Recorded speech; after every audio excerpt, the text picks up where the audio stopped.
une petite précision de vocabulaire. Rich média, c'est un anglicisme qui vient du monde de la publicité. Alors qu'on me dise rich média, multimédia, etc., c'est pas très grave. On ne va pas organiser une Saint-Barthélemy autour d'un problème sémantique. Vous pouvez dire multimédia. Je distingue, moi, les groupes de presse plurimédia, c'est-à-dire qui ont des journaux imprimés, des radios, etc. Les journalistes multimédia, le plus ancien d'entre eux, c'est Alain Duhamel, parce qu'il écrivait dans Le Monde, il parlait à RTL et il parlait aussi à la télévision dans une chaîne qui s'appelait Antenne 2. Donc à l'époque, Alain Duhamel était le journaliste multimédia. Donc vous voyez qu'il y a eu un glissement sémantique, ça a changé de sens. J'aime bien Rich Media parce qu'il y a la notion de richesse et d'enrichissement. Enrichissement des contenus, évidemment. Alors, après ce petit détour, je réponds directement et très franchement à la question qui vient de m'être posée. Non, non, les journalistes français, et en particulier leurs patrons, qui sont particulièrement ineptes, ne pratiquent pas le journalisme avec les outils d'aujourd'hui et pour les audiences d'aujourd'hui.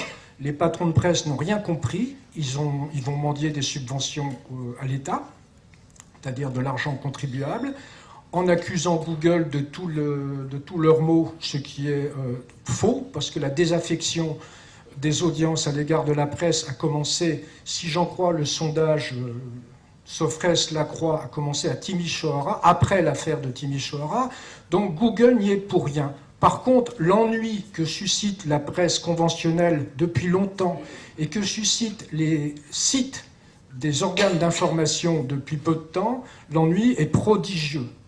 C'est un ennui mortel. On copie du papier, on fait du fax, on prend la photocopieuse, on aligne des masses de matière grise. Je ne parle pas du cerveau, parce qu'en général, il y a des déficiences de ce côté-là. Je parle de la typographie. On colle une photo par-ci, par-là, parce que le secrétaire de rédaction, quand on lui demande qu'est-ce qu'elle apporte, cette photo, ou le webmaster. Oh ben rien, ça fait joli. Qu'est-ce qu'il y a comme info? Rien, ça fait joli, il fallait mettre une photo là. C'est très, très ennuyeux. Donc la réponse est 2 fois non. Les patrons de presse regardent passer l'innovation et vont mendier des subventions en se demandant pourquoi les audiences, et en particulier les jeunes audiences, fuient. Ils ont bien raison de fuir. Je les suis, d'ailleurs, je me m'enfuis avec elles.